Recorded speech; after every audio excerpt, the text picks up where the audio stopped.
au Bénin, mesdames, messieurs. Ce jeudi, on fait place au mini débat. Raoul Steve Gounouko, bonjour. Bonjour René Soglo. Et puis Fanchabi, bonjour. Bonjour à tous. Et on n'irait pas bien loin ce matin pour le mini débat. On reste à Parakou et on parle de l'interdiction de circulation des motos sur la voie inter-État traversant le marché arzéquin. C'est une décision qui a surpris plus d'un, notamment au cours de la journée d'hier. Moi-même, je suis tombé au niveau donc du feu de la mairie, voilà, sur ce panneau qui demandait aux usagers de la route tout simplement de descendre de leur moto et pour continuer jusqu'au feu au niveau donc voilà, peu avant le cimetière. Voilà, avant de poursuivre la route. Ce n'est pas petit comme trajet. Soit vous avez la possibilité de contourner le marché à travers la rue avant l'ancienne ATC Beko. Voilà, là vous vous retrouvez carrément au niveau de l'autre carrefour. Vous avez la possibilité de rouler par là. Mais nous savons déjà tout ce que nous avons eu à dénoncer au niveau de ce marché, embouteillage, le marché qui s'anime pratiquement sur la route, la circulation qui devenait de plus en plus dangereuse, où vous voyez des gens traverser, enjamber le mur californien, n'importe comment. Alors Raoul, c'est la trouvaille des autorités. Oui, je pense qu'il fallait prendre cette décision. Sinon, on va continuer à fatiguer les forces de police qui travaillent jour et nuit au niveau de ce tronçon de façon précise. Il faut peut-être faire un tour un samedi pour comprendre ce de quoi il s'agit. Le marché est sur la voie. Ça, c'est le constat qu'on peut faire. Les dames étalent leur étalage sur la voie, sur la chaussée. Et les clients sont sur la chaussée. Et vous allez voir les policiers qui sont déployés sur place, qui tentent, et comme ils le peuvent, de mettre de l'ordre. Ils sont dans tous les sens. Vous allez le voir au niveau du carrefour. Il revient. Parfois, c'est le véhicule de la patrouille qui vient leur porter secours. Et vous sentez que ils font comme ils le peuvent pour maintenir l'ordre. Mais malheureusement, vous voyez juste le policier quitter, toutes les femmes reviennent encore.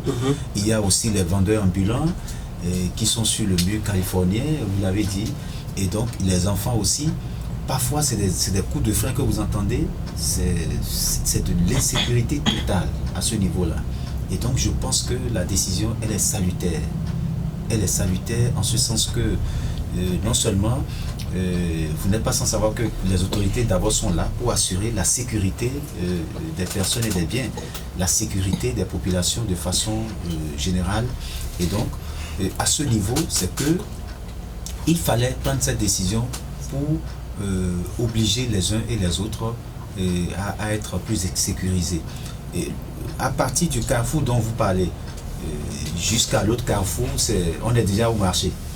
Et si on est au marché, c'est vrai que la voie passe par là, mais pour ce qu'on observe, il fallait prendre cette décision pour éviter des accidents qui pourraient survenir, et on dira que les autorités n'ont pas anticipé. Et je pense que c'est tout ce qui fonde justement cette décision. Cette décision. Voilà, soit vous faites un peu de sport, soit vous contournez cette route, mais c'est une route inter-État. Et à ce niveau, je crois que c'est toujours compliqué. Quelques usagers rencontrés se plaignent du fait que les véhicules passent et que les motos doivent traîner et que ça n'arrange pas du tout la situation parce que ils vont une fois encore tout en marchant encombrer les rues. Et de l'autre côté, pour les bonnes dames, les moments du marché, ceux qui viennent faire les emplettes, les usagers tout simplement, il faut ramener les marchandises à la maison. Et là, il faut faire encore un petit trajet avant de rejoindre les feux tricolores pour trouver le taxi moto ou celui qui est chargé de ramener ses colis à la maison. Et voilà. peut-être qu'ils vont s'habituer. Oui, il faut s'habituer. Toutes les réformes ou toutes décisions prises, il y a toujours des grincements dedans parce que les gens peut-être ne s'y attendaient pas.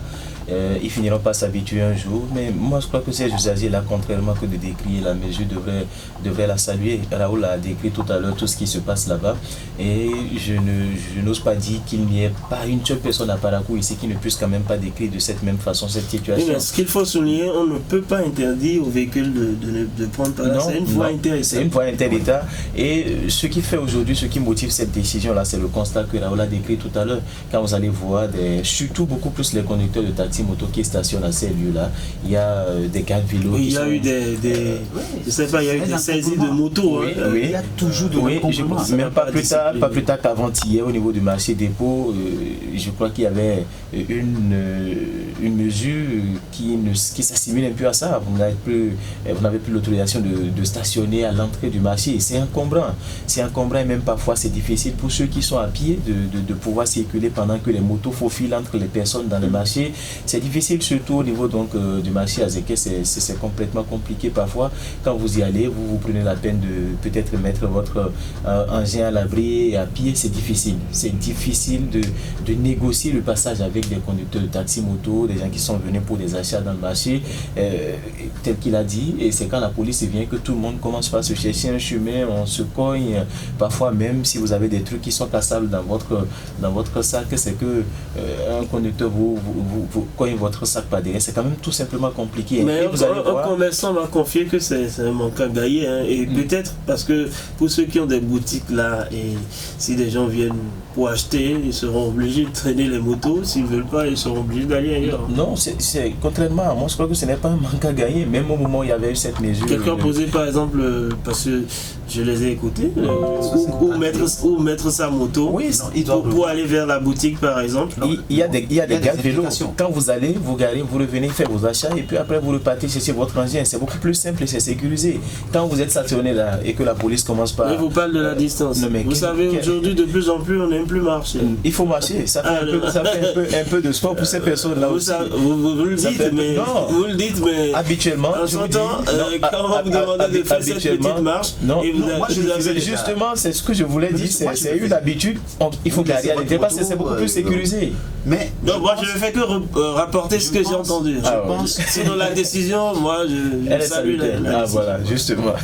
Non, ça c'est des implications de cette décision-là. Les implications, c'est que bon, ça vous oblige, si vous devez acheter quelque chose de 200 au bord de la voie rapidement, ça aussi c'était l'avantage.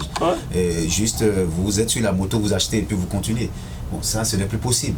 Avec cette décision, ça non, là, tout en traînant, vous allez acheter. Vous pouvez acheter. Si c'est au bord, si c'est juste là, vous pouvez. Mais si c'est à l'intérieur du marché, vous êtes obligé de stationner, de faire un peu de sport et d'aller acheter le produit. Mais on va évaluer la mesure parce que traîner aussi, traîner, ça peut les gens finiront par mettre la moto en marche. Mais il y a des policiers là pour surveiller. Je comprends, mais je sais de quoi je parle. Vous savez, quand on prend des mesures comme ça, on dit il faut traîner. Le type regarde ici, le policier, il estime que le policier est loin, il met ça en marche, il continue. Peut-être que demain il tombera tenter de le faire. À l'entrée, il y a un policier, et à la sortie, il y a un policier. Peut-être tu roules un peu, mais si on te voit de loin, tu t'en sortiras pas. Et ce qui est sûr, on va appeler les usagers du marché à observer ces règles. Sincèrement, moi, il faut l'observer parce que et pour ce qu'on observe, j'étais avec Epiphane la dernière fois quand je lui faisais remarquer de voir un peu ce qui s'est passé la dernière fois où une dame a trouvé la mort avec son enfant parce qu'il faisait mobile money au bord de la voie. Les gars sont de retour déjà. J'ai vu même. Ils ont érigé j'ai encore vu les. Franchement, ça va donner la chaîne. Vous savez qu'il y a des. On ne tire pas vraiment le son de tout ce qui se passe. Mais au-delà des engins, moi je pense Roger Soklo qu'on doit aller. Et même les véhicules qui doivent prendre par là, on doit revoir la vitesse. Ils doivent revoir la vitesse, quand bien même les véhicules doivent passer. Parce que si on tire le son de ce qui s'était passé, imaginez un véhicule qui entre dans les vendeurs ou vendeuses. Oui, on ne souhaite pas. Une catastrophe. Parce que si c'est aussi trop libre, ils auront tendance à faire la vitesse. Oui. Voilà. En agglomération, je crois que la vitesse est connue. Maintenant, globalement, il faut travailler aussi à déplacer le marché, enfin.